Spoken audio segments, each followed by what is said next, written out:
ശ്രീ ഷോൺ ജോർജ് ഈ മാസപ്പടി കേസിൽ ഇഡിക്ക് ആശ്വാസമായിട്ടുള്ള ഹൈക്കോടതി വിധി വന്നത് ഇന്നലെയാണ്.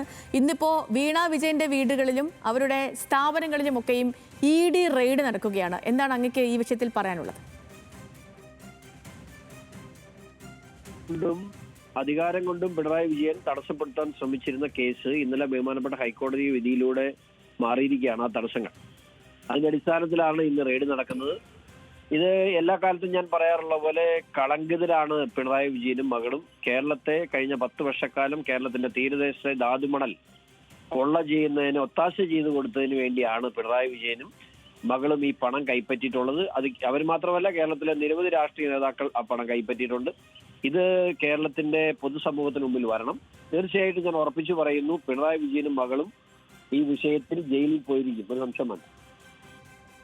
യെസ്, അപ്പോൾ നേരത്തെയും ഇഡി അന്വേഷണമൊക്കെ നടത്തിയതാണ്. അതിനെതിരെ ഈ കമ്പനി കോടതിയെ സമീപിച്ചു. ഇപ്പോൾ ആ നിയമ പ്രശ്നങ്ങളൊക്കെ നീങ്ങിയിരിക്കുന്നു കോടതി ഉത്തരവോടുകൂടി. ഇനിയിപ്പോൾ ഇവരെ വീണ്ടും ചോദ്യം ചെയ്യാൻ വിളിക്കുമെന്ന് കൂടിയാണ് അറിയുന്നത്. ശ്രീ ഷോൺ ജോർജ്,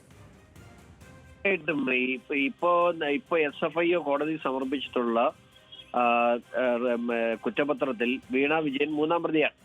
വീണ വിജയൻ 3-ാം പ്രതി ആയിട്ടുള്ളത് കമ്പനി കാര്യങ്ങൾ മാത്രമല്ല, അവിടെ PMLA ആക്ട് പ്രകാരമുള്ള മണി ലോണ്ടറിങ്, അനധികൃത സാമ്പത്തിക ഇടപാട് നടന്നിട്ടുണ്ട്. അനധികൃത സാമ്പത്തിക ഇടപാട് നടന്നിട്ടുണ്ടെങ്കിൽ അത് മുഖ്യമന്ത്രിയായ പിണറായി വിജയനും കൂടെ അറിഞ്ഞിട്ട് നടത്തിയിട്ടുള്ളതാണ്. അപ്പൊ അതിൽമേൽ അവരെ തീർച്ചയായിട്ടും പിണറായി വിജയനെയും മകളെ ഉൾപ്പെടെ ചോദ്യം ചെയ്യേണ്ടി വരും.